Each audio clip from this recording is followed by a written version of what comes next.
Nosso primeiro destaque de hoje, um assunto que mexe com a vida de milhões de brasileiros. Cerca de 10 milhões de brasileiros devem ser diretamente afetados por uma decisão, um projeto que vai ser votado hoje no Senado, que é a isenção do imposto de renda para quem ganha até R$ 5.000 e também uma isenção progressiva, um desconto progressivo para quem ganha até R$ 7.350. Promessa de campanha do presidente Lula. Só agora, nesse finalzinho de 2025, finalmente o assunto avançou e está na etapa final, dentro do Senado, que vai votar em plenário esse assunto agora à tarde. Vamos então para Brasília. Márcio Rocha, chegando ao vivo com a gente. É o primeiro tópico da pauta, não é isso, Márcio? E a expectativa é de que nada seja modificado para não ter que voltar para a Câmara. Já tem acordo em relação a isso?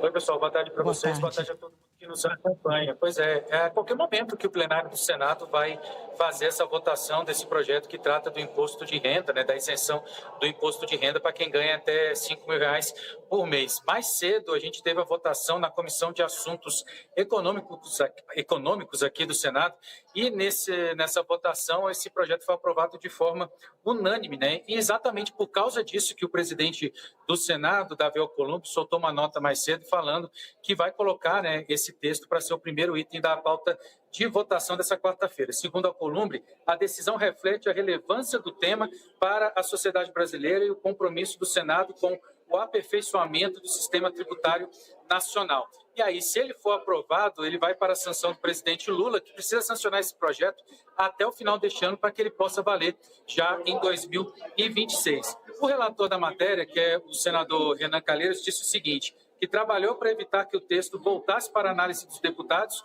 e que eventuais mudanças serão tratadas em outro texto que ainda será votado, que está na relatoria do senador Eduardo Braga. Segundo o governo, essa medida vai atingir cerca de 25 milhões de pessoas e, lembrando que atualmente só estão isentos os trabalhadores que ganham até 2 salários mínimos, que vale aí a cerca de R$ 3.036. Lembrando que em outubro essa isenção foi aprovada de forma unânime no plenário da Câmara dos Deputados e, como já foi dito por vocês, além da isenção para quem ganha até R$ 5.000, também traz um desconto na alíquota para quem ganha entre R$ 5.000 e R$ 7.350. Só para a gente finalizar, como compensação, né, por causa dessa isenção, o governo propôs que será colocada, né, uma tributação mínima na faixa de alta renda, que vai ser uma alíquota progressiva de até 10% para quem recebe acima de R$ 600 mil por ano, o que dá aí cerca de R$ 50 mil por mês. Volto com vocês. Ô, Márcio, só alguns detalhes para a gente entender como vai ser o futuro, porque, na verdade, para que não mude nada agora e comece a valer no ano que vem, inclusive, você falou em 25 milhões de beneficiados, porque com essa faixa de desconto, né, que não é a isenção completa, amplia muito dos 10 milhões iniciais que eu citei, quem teria a isenção total. Mas para dar não só a isenção total, como esse desconto, essa alíquota menor para quem ganha até 7.350, o governo colocou exatamente essa faixa de cobrança mínima de imposto de renda para quem tem uma alta renda, acima de R$ 50 mil mês. E isso incidindo também sobre dividendos de empresas. Aqueles dividendos, no final do ano a empresa teve um determinado faturamento e transfere para o sócio, para o proprietário, dividendos da empresa, isso não era tributado até agora. Mas isso vai passar a fazer parte do cálculo da renda individual da pessoa física. Se esse valor fizer com que a pessoa tenha uma renda de 50 mil ou mais, ele conta na hora de aplicar essa alíquota mínima de 10%. É isso. É isso, Adriana. Inclusive, só para citar um exemplo aqui, a gente conversou com alguns especialistas aqui em Brasília, né, que trataram justamente desse ponto. Para eles, isso trata até de uma bitributação. Mas o texto, né, essa parte do texto está valendo aqui dentro desse projeto que vai à votação daqui a pouco.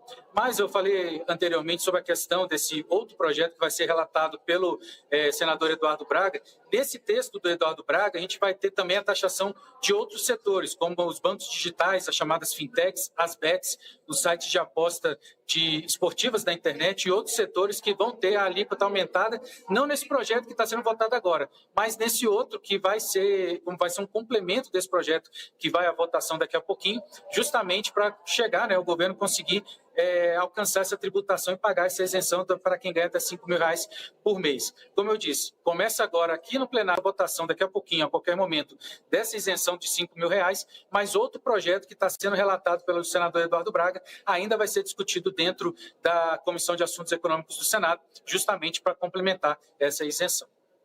Tá certo, Márcio. Obrigada pelas informações. Eu questionei justamente sobre essa questão dos dividendos, que por esse projeto aprovado agora entra no cálculo da renda para quem vai pagar mais imposto, para ver se você vai entrar nessa faixa de um imposto de no mínimo 10%, porque é um ponto que tem bastante resistência sobre esse assunto de que especialistas avaliam que pode ser uma bitributação, porque as empresas pagam imposto de renda na pessoa jurídica e quando transfere o dividendo para a pessoa física, acaba sendo considerado uma bitributação por alguns. Por outro lado, o governo argumenta que é justamente isso que faz com que os mais ricos, as pessoas que recebem todos esses dividendos de suas empresas, paguem pelo menos uma tarifa mínima, uma alíquota mínima de 10%. Mas o fato é que, nesse outro projeto, que fica, então, portanto, para ser votado mais adiante, pode, de novo, ter um ambiente, um momento de discussão de tributação em outros setores, como bets e fintechs, e de rediscussão de como fica essa compensação. O fato é que o governo tem uma obrigação. Ele, para isentar os brasileiros que ganham menos, o que é justo, ele tem que apresentar de onde esse dinheiro sai.